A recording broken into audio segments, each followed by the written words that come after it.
Okay, Mark says, hi guys, hope you're well. Got a title tag question for you. Let's say I have a lead gen property called Roofer Pro Dallas, and the keyword I want to rank in maps for is Roofers Dallas. If my title tag was Roofers in Dallas, Roofer Pro Dallas, is this over optimized? I would say yes, Mark. I know that would be competitive, but I have one link or one like this, but in a smallish town that is not too competitive. What advice would you give for my title tag? Does it play an important role in ranking the maps? Thanks. Yes, it does. But what I would do,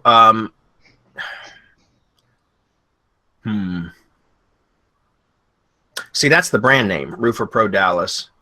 And so that's a lot of the times why, you know, you might be able to get away with that one.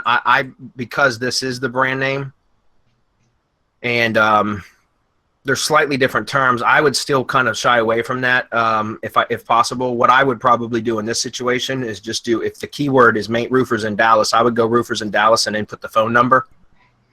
And then that would be it. I would just omit the brand name from the title tag. That's what I would do.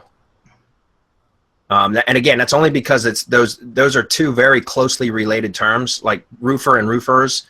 I would, you know, again, I would think that that would be over optimized. It's interesting because I found with YouTube videos recently, with adding a second keyword into the title tag, it's actually gives it a little bit of more of a boost.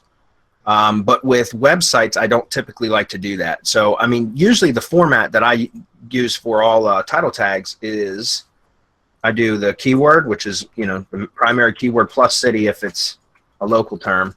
Then I'll do a separator. I don't use the pipe symbol anymore, though, guys. I think it's kind of a spam signal. I don't have any data to back that up. I just don't use it anymore. I just use hyphens now. But let's just go through this real quick. And then I'll do the phone number. And then I do the brand name.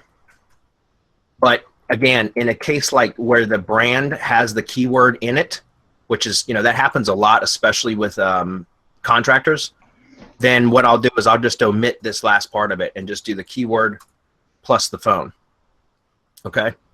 But, you know, you could test that if you have more than one property that you could test something like that on, or a couple different keywords, you know, a couple different pages, landing pages. You could do one landing page the way that I just mentioned, like this, and then another landing page like the way you have it here with the brand name appended at the end, and see if you know, get better results with one over the other. That's what I would do, is kind of test you on the same site. You know what I mean? So if you've got two different landing pages, that's what I would do, is kind of test against it. But personally, I would say that looks a little bit over optimized there.